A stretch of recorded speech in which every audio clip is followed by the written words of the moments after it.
3 கோடி ரூபாய் இன்வெஸ்ட் பண்ணி 20 கோடி ரூபாய் ரிட்டர்ன் எடுத்த ஒரு மலையாள படம் பத்தி தான் லாஸ்ட் வீக் ஃபுல்லா ட்விட்டர், ஃபேஸ்புக்னு எல்லாருமே பேசிட்டு இருந்தோம்.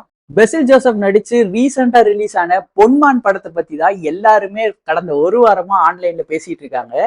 எல்லாரும் பேச ஆரம்பிச்சதுக்கு அப்புறம் தான் நானும் ஜியோ ஹாட்ஸ்டார்ல போயிட்டு பொன்மான் படத்தை ஃபர்ஸ்ட் பார்த்தேன்.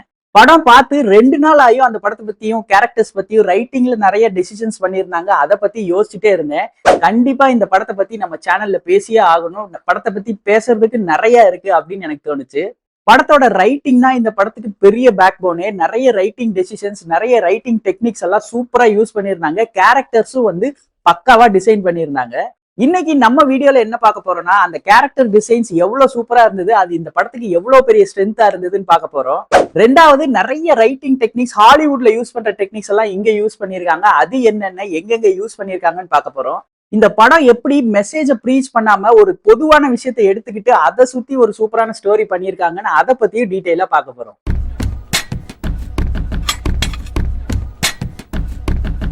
Welcome back storytellers. Basil Joseph நடிச்சு பொன்மான் அப்படிங்கிற மலையாள படம் லாஸ்ட் வீக் ஓடிடில ரிலீஸ் ஆச்சு. அந்த படம் தான் இப்போதைக்கு சோசியல் மீடியா ஃபுல்லா டாக்கா இருக்கு. இன்னைக்கு நம்ம வீடியோல படத்தோட கம்ப்ளீட் அனாலிசிஸ் பார்க்க போறோம். என்னென்னலாம் அந்த படத்தோட ரைட்டிங்ல இருக்குன்னு பார்க்க போறோம். எனக்கு முத ரொம்ப பிடிச்ச விஷயம் என்னன்னா, இந்த படத்தோட ஸ்டோரி வந்து David versus Goliath story concept தான். டேவிட் வெர்சஸ் கோலியாத் கான்செப்ட் என்னன்னு நம்ம எல்லாருக்குமே தெரியும். சின்ன வயசுல இருந்தே ஸ்டோரி புக்ஸ்லயும் சரி, ஸ்கூல் பாடத்திலயும் சரி, இங்கிலீஷ் புக்ஸ்ல எல்லாம் இந்த கதையை நிறைய படிச்சிருப்போம். டேவிட் அப்படிங்கிற சின்ன பையன் ஒரு உண்டிவில்ல வச்சுட்டு அரக்கன் மாதிரி இருக்க ஒரு பெரிய மான்ஸ்டரான கோலியாத்தை எப்படி ஜெயிச்சான் அப்படிங்கறத அந்த கதை. பொன்மான் கூட கிட்டத்தட்ட அதே மாதிரி ஒரு ஸ்டோரி தான். சின்ன பையன் மாதிரி ரொம்ப பெரிய ஸ்ட்ரென்த் எல்லாம் இல்லாம இருக்க பிபி அஜேஷ் அப்படிங்கிற சாதாரண நகைக்கடை ஊழியர் ஒருத்தர் எப்படி ரொம்ப பிசிக்கல் மான்ஸ்டரா பயங்கர திடகாத்திரமா இருக்க மெரியானோ அப்படிங்கிற அந்த பிஷர்மேனை எதிர்கொள்றாரு. அவர்கிட்ட இருக்க அவரோட கோல்டை எப்படி அவர்கிட்ட இருந்து திரும்ப வாங்குறாரு அப்படிங்கிறது தான் இந்த பொன்மான். முக்கியமான விஷயம் என்னன்னா, இந்த கான்செப்டை யூஸ் பண்ணும்போது படம் ஆரம்பிக்கும் போதுல இருந்தே பயங்கர இன்ட்ரெஸ்டிங் ஆயிருது. ஏன் இந்த ஸ்டோரி கான்செப்டை யூஸ் பண்ணாவே இன்ட்ரெஸ்டிங்கா வருது அப்படின்னு கேட்டுக்கிட்டீங்கன்னா, படம் ஆரம்பிக்கும் போதே நமக்கு தெரிஞ்சிடும் வில்லன் வந்து பயங்கர ஸ்ட்ராங்கா இருக்கான், ஹீரோக்கு வந்து அந்த அளவுக்கு ஸ்ட்ரென்த் கிடையாது. அப்படிங்கும் போது என்ன ஆகுதுன்னா, ஹீரோ அவனோட கோலை அச்சீவ் பண்றதுக்கு ஆரம்பத்துல இருந்தே ஏகப்பட்ட தடங்கல்ஸ் வருது. அதை அவன் எப்படி தாண்ட போறான் அப்படிங்கிற ஒரு கியூரியாசிட்டி நமக்கு ஸ்டார்டிங்லேயே வந்துருது. ஒரு ஹீரோ ஈஸியா அவனோட ஸ்டார்டிங் பாயிண்ட்ல இருந்து எண்டிங் பாயிண்ட்டுக்கு போயிட்டா அந்த படத்துல டிராமா கிடையாது, கதையும் கிடையாது. அதே சமயம் ஹீரோ ஏகப்பட்ட டார்ச்சர் அனுபவிச்சு ரொம்ப கஷ்டப்பட்டு அவனோட ஸ்டார்டிங் பாயிண்ட்ல இருந்து எண்டிங் பாயிண்ட்டுக்கு வந்தா அந்த படத்துல ஏகப்பட்ட டிராமா இருக்கும். நமக்கு படம் ரொம்பவும் பிடிக்கும். இந்த டேவிட் வெர்சஸ் கோலியாத் கான்செப்ட்ல ஆரம்பத்துல இருந்தே ஏகப்பட்ட டிராமாக்கு இடம் வந்துருது. எடுத்ததுமே அவன் பிசிக்கலா அவ்வளோ ஸ்ட்ராங் கிடையாது அப்படின்னு தெரிஞ்சிருது. அப்ப அவன் எதுல ஸ்ட்ராங் அப்படின்னு கேட்டீங்கன்னா, மென்டலா ஸ்ட்ராங்கா இருக்கான். சோ மென்டலா ஸ்ட்ராங்கா இருக்க அஜேஷ் என்ன பண்றான், மெரியானோக்கு என்ன பிடிக்கும் என்ன பிடிக்காதுன்னு அவனை கம்ப்ளீட்டா ஸ்டடி பண்ணி அவனோட வீக்னஸை வச்சு அவனை தோக்கடிச்சு கடைசியில அவனுக்கு என்ன வேணுமோ அதை அவன்கிட்ட இருந்து எடுத்துக்கிறான். ரெண்டாவது விஷயம், இந்த படத்துல நம்ம என்ன டிஸ்கஸ் பண்ண போறோம்னா, இந்த படம் சொல்ற மெசேஜை பத்தினது தான். இந்த படம் எதை பத்தின படம் அப்படின்னு கேட்டா எல்லாருமே ஈஸியா சொல்லிடுவோம், வரதட்சணை கொடுமை அப்படிங்கறத பத்தின படம் தான் இது. ஆனா இவங்க டிஃப்ரெண்டா சொல்ற விஷயம் என்னன்னா, வரதட்சணை கொடுமை பண்றது தப்பு, அதை பண்ணாதீங்க அப்படின்லாம் சொல்லி மெசேஜ் சொல்லி ப்ரீச் பண்ணல. இந்த படத்துல அவங்க என்ன பண்ணிருக்காங்கன்னா, வரதட்சணை கொடுக்கறவங்களுக்கு என்ன பிரச்சனை, வாங்குறவங்களுக்கு என்ன பிரச்சனை, அதுல சுத்தி இருக்க லிங்க்ல இருக்க எல்லாருக்குமே என்ன பிரச்சனை அப்படிங்கிறத ரொம்ப தெளிவா ஈஸியான டிராமா மூலியமா சொல்லியிருக்காங்க. இந்த வரதட்சணை, டவுரி அப்படிங்கிற பிரச்சனை நம்ம ஊர்ல ரொம்ப காமனானது. எல்லார் வீட்லயுமே இந்த பிரச்சனையை ஃபேஸ் பண்ணியிருப்போம். ஒன்னா நாம ஃபேஸ் பண்ணியிருப்போம், இல்ல நமக்கு நெருக்கமானவங்க ஃபேஸ் பண்ணியிருப்பாங்க. ஏதோ ஒரு விஷயத்துல எல்லாருமே பார்த்திருப்போம். அதனால எல்லாருமே ஈஸியாவும் கனெக்ட் ஆயிடுறோம். ஈஸியா எல்லாத்தாலையும் ரிலேட் பண்ணிக்க முடிஞ்சது ஒரு விஷயம்னா, இன்னொரு விஷயம் அதை ஒரு மெசேஜா ப்ரீச்சியா சொல்லாம அது எப்படி எல்லாரையும் பாதிக்குதுன்னு சொல்லி தெளிவா காட்டினதுனால படம் இன்ஸ்டன்டா எல்லாருக்குமே ரொம்ப பிடிச்ச படமா ஆயிடுச்சு. மூணாவதா, இந்த படத்தோட சீன் ஸ்ட்ரக்சர் பத்தி கண்டிப்பா நம்ம டிஸ்கஸ் பண்ணியே ஆகணும். இந்த படத்துல டாமினோ எஃபெக்ட் அப்படிங்கிற ஒரு சீன் ஸ்ட்ரக்சர் எலிமெண்ட்டை யூஸ் பண்ணியிருக்காங்க. ஒரு சீனுமே அடுத்தடுத்த சீனுக்கு லீட் வச்சு தான் டிசைன் பண்றாங்க. இதுக்கு பேரு தான் டாமினோ எஃபெக்ட் அப்படின்னு சொல்றாங்க. இந்த டாமினோ எஃபெக்ட்ல சீன் ஸ்ட்ரக்சரை டிசைன் பண்ணும்போது என்ன ஆகுதுன்னா, எந்த ஒரு சீனுமே தேவையில்லாத சீன் வர்றதுக்கு வாய்ப்பே கிடையாது.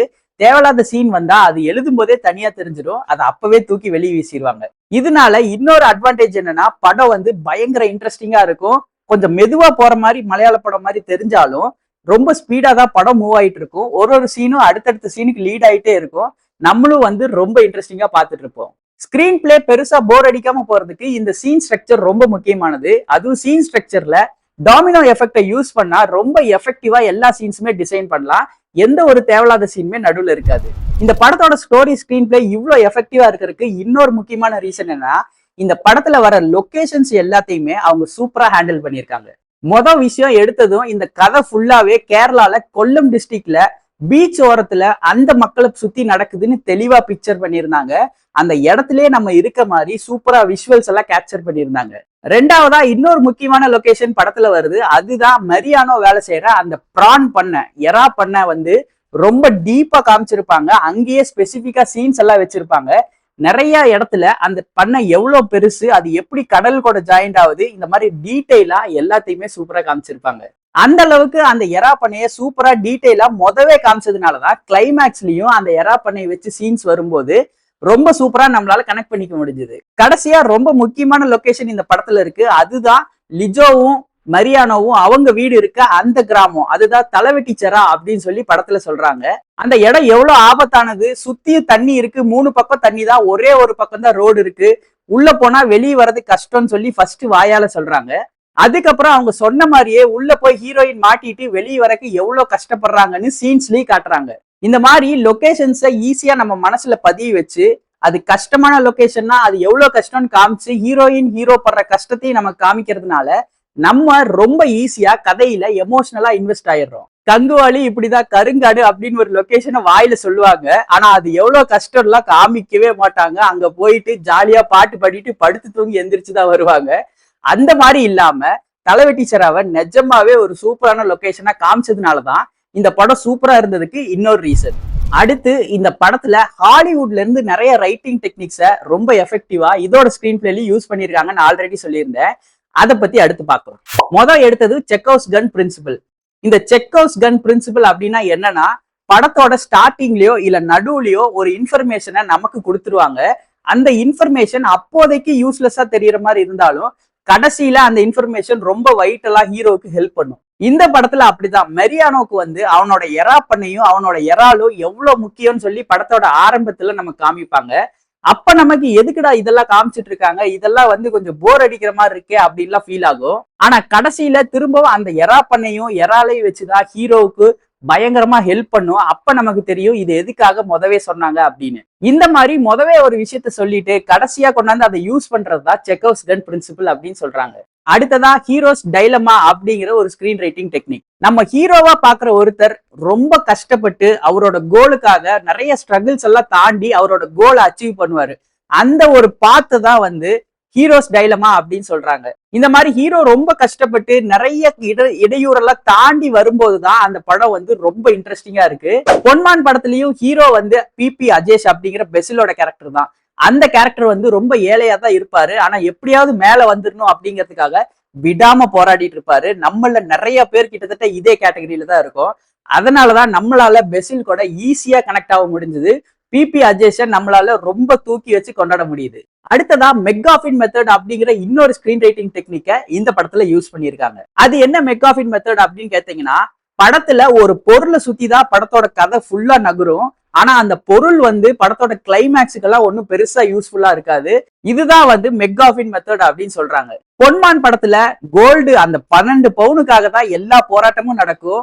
அதுக்காக தான் முதல்ல இருந்தே அவர் அடி வாங்கி குத்து வாங்கி ஏதேதோ பிரச்சனையெல்லாம் சந்திச்சு கடைசியில தான் அந்த கோல்டு அவருக்கு கிடைக்கும். இந்த கோல்டுக்காக தானே இத்தனை பிரச்சனை நடக்குது. ஆனா அந்த கோல்டு வந்து டைரக்டா படத்துல கேரக்டர்ஸ்க்கு பெருசா எதுவும் இம்பாக்ட் பண்றது இல்ல. அது பாட்டுக்கு ஒரு இடத்துல இருக்கு. அது யாருக்கிட்ட போகுது, எங்க இருந்து போகுது அப்படிங்கறதா பிரச்சனை.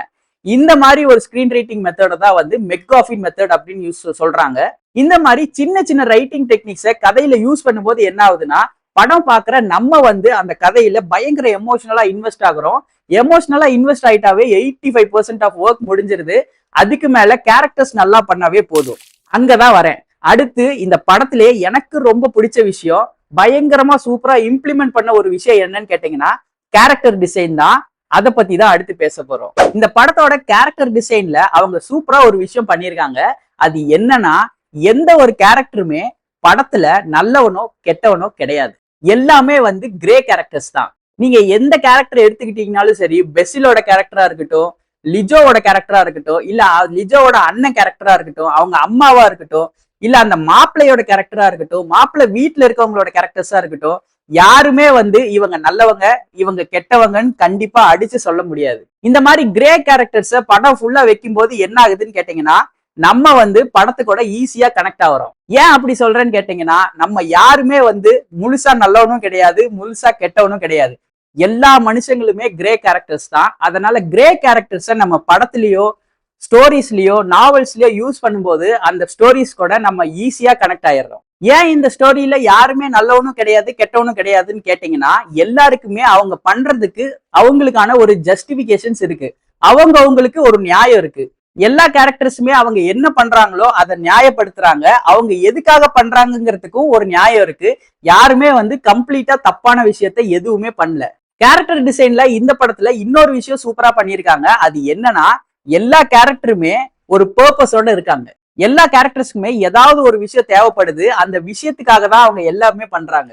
ரெண்டாவது என்னன்னா, எல்லா கேரக்டர்ஸ்க்குமே அவங்க என்ன பண்ணணும், என்ன பண்ணா ஒரு இடத்துல இருந்து இன்னொரு இடத்துக்கு போக முடியும், தனக்கு வேணுங்கிறத எப்படி அச்சீவ் பண்ண முடியும்னு எல்லா கேரக்டர்ஸ்க்குமே கம்ப்ளீட்டா தெரியும். அடுத்து இன்னொரு சூப்பரான விஷயம் என்னன்னு கேட்டீங்கன்னா, எல்லா கேரக்டர்ஸ்க்குமே வீக்னஸஸ் இருக்கு. எந்த கேரக்டர் நீங்க படத்துல எடுத்துக்கிட்டீங்கனாலும் ஃபுல்லா ஸ்ட்ராங்கும் கிடையாது, ஃபுல்லா வீக்கும் கிடையாது. ஒருத்தருக்கு இருக்க ஸ்ட்ராங்கான பாயிண்ட் இன்னொருத்தருக்கு வீக்னஸா இருக்கும், ஒருத்தருக்கு இருக்க வீக்கான பாயிண்ட் இன்னொருத்தருக்கு ஸ்ட்ராங்கா இருக்கும். இப்படி மாத்தி மாத்தி வைக்கும் போது அந்த கேரக்டர்ஸை மோத விடும்போது எல்லாமே வந்து பயங்கரமான ஒரு டிராமாவை கிரியேட் பண்ணுது. நல்ல ஒரு டிராமா கிரியேட் ஆகும் போது பாக்குற நமக்கு பயங்கர இன்ட்ரெஸ்டிங் ஆயிடுது. படத்துல இருந்து எந்த ஒரு கேரக்டரை எடுத்துக்கிட்டீங்கனாலும் அவங்க இன்னொருத்தருக்கு பதில் சொல்ல வேண்டி இருக்கு. அஜேஷ் வந்து அவனோட ஓனருக்கு பதில் சொல்லணும், ஹீரோயினோட அண்ணன் வந்து அவங்க கட்சிக்கு பதில் சொல்லணும், ஹீரோயின் வந்து அவங்க புருஷனுக்கும் அவங்க அம்மாவுக்கும் பதில் சொல்லணும், ஹீரோயினோட அம்மா வந்து அவங்க பொண்ணு வீட்டுக்காரங்க மாப்பிள்ளை வீட்டுக்காரங்களுக்கு பதில் சொல்லணும். சரி, அவங்கதான் அப்படி இருக்காங்கன்னு இந்த பக்கம் வந்தீங்கன்னா, மரியானோ வந்து அவனோட எரா பண்ண ஓனருக்கு பதில் சொல்லணும், மரியானாவோட பேரண்ட்ஸ் வந்து அவங்க பொண்ணோட சம்பந்திக்கு பதில் சொல்லணும், அவங்களும் டவுரி ப்ராப்ளத்துல இருக்காங்க, வரதட்சணை ப்ராப்ளத்துல மாட்டிட்டு இருக்காங்க. இந்த மாதிரி எல்லாரும் யாராச்சும் ஒருத்தருக்கு பதில் சொல்ற இடத்துல இருக்கிறதுனால அங்கேயும் வந்து எல்லா பக்கமுமே டிராமா கிரியேட் ஆகுது. ஆஸ் யூஸ்வல் சொல்றதுதான், டிராமா கிரியேட் ஆனா யூசர்ஸ் நம்ம பாக்குறவங்க ஈஸியா இன்வெஸ்ட் ஆயிடுவோம். இந்த மாதிரி எல்லாம் பார்த்து பார்த்து கேரக்டர்ஸ் டிசைன் பண்ணதுனாலதான் இந்த படம் ரொம்ப சூப்பரா இருந்தது. எல்லாருமே இந்த படத்தை பத்தி ஒரு வாரமா பேசிட்டு இருக்கோம். ஒரு படத்துல ரைட்டிங் டெசிஷன்ஸும் ஸ்கிரீன் பிளே டெக்னிக்ஸும் நல்லா இருந்தா மட்டும் படம் சூப்பரா வந்துருமான்னு கேட்டீங்கன்னா கண்டிப்பா வராது. இந்த படம் சூப்பரா வர்றதுக்கான இன்னொரு முக்கியமான விஷயம் பெசில் ஜோசப் தான். என்ன மாதிரி ஒரு பெர்ஃபார்மன்ஸ் கொடுத்திருந்தாரு. அவரு அந்த அஜேஷ்ங்கிற கேரக்டரை எவ்வளவு சூப்பரா பிளே பண்ணியிருந்தாரு நம்ம எல்லாருமே பார்த்தோம். ஒரு லோயர் மிடில் கிளாஸ் பையனா இருந்துட்டு கடனை அடைக்கணும், அம்மா தங்கச்சி எல்லாம் வந்து செங்கல் சூளையில வேலை பண்றாங்க, ரொம்ப கஷ்டப்படுறாங்க, அவங்களை காப்பாத்தணும், எப்படியாவது ஒரு வீடு கட்டணும். இந்த மாதிரி எல்லா லோயர் மிடில் கிளாஸ் பசங்களுக்கும் இருக்க ஒரு கஷ்டத்தை தூக்கி சுமந்துட்டு அஜேஷ் அப்படிங்கிற கேரக்டர் எவ்வளவு கஷ்டப்பட்டு லைஃப்ல மேல வர்றதுக்கு ட்ரை பண்ணிட்டு இருக்கான் அப்படிங்கிற அந்த கேரக்டரை பெசில் வந்து அவ்வளோ அழகா ஹார்ட்ஃபுல்லா பிளே பண்ணியிருந்தாரு. இவ்வளோ எல்லாம் பேசிட்டு அந்த லார்ஜ் சீனை பத்தி பேசாம இருக்கவே முடியாது.